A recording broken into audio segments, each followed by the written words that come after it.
Tahara stars Madeline Grey DeFreece as Carrie, an anxious teen girl who is manipulated into a romantic encounter with her best friend Hannah, played by Rachel Sennott, during the funeral service of their former school classmate.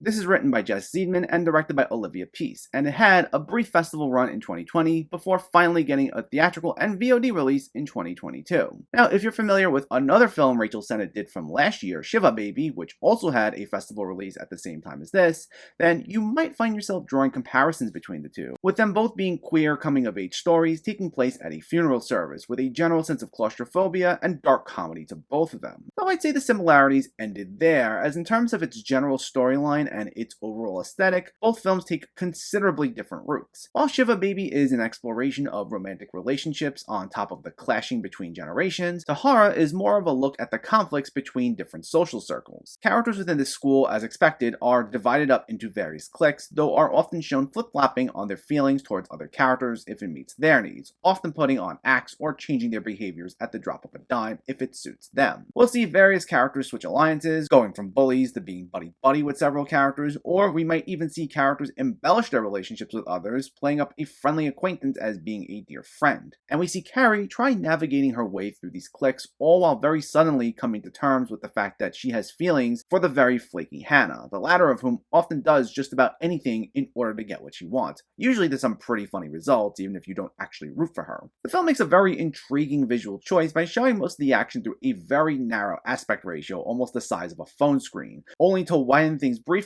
during these romantic encounters. It's a style that's going to be a little off-putting to some viewers, as it does make the action feel a bit limited. But it works to a degree, as that's the point, as it is to represent the narrow-minded thinking that can come in school settings such as this, with the wider shots expressing Carrie's awakenings. The way situations would play out, this style shows how blinded people can be, which in turn causes some storylines and plot points to not exactly leave things on the most satisfying conclusions. Again, this might be something viewers might find off-putting, but it does help ground the story considerably, so I appreciated that. Plus, I did also enjoy our two leads, who portray a friendship that, despite seemingly at first being tight-knit, is revealed to be clearly destructive and toxic. Madeline Grey DeFreece made for a very endearing, relatable lead, handling the fact that Carrie experiences such intense feelings at the absolute worst time with such grace. Though Rachel Sennott is the big scene stealer, with an incredibly energetic and funny performance that makes her fun to watch, despite most of her behavior being self-centered and manipulative. The chemistry between the two is essentially the film's big driving point, and for any of the film's faults, they're made up for by how much you enjoy watching these two characters navigate their way through such a terrible situation. So all in all, Tahara is a great film about the tricky ways in which we navigate some of our most profound moments growing up. While some might be off-put by its visual style and the way some storylines play out,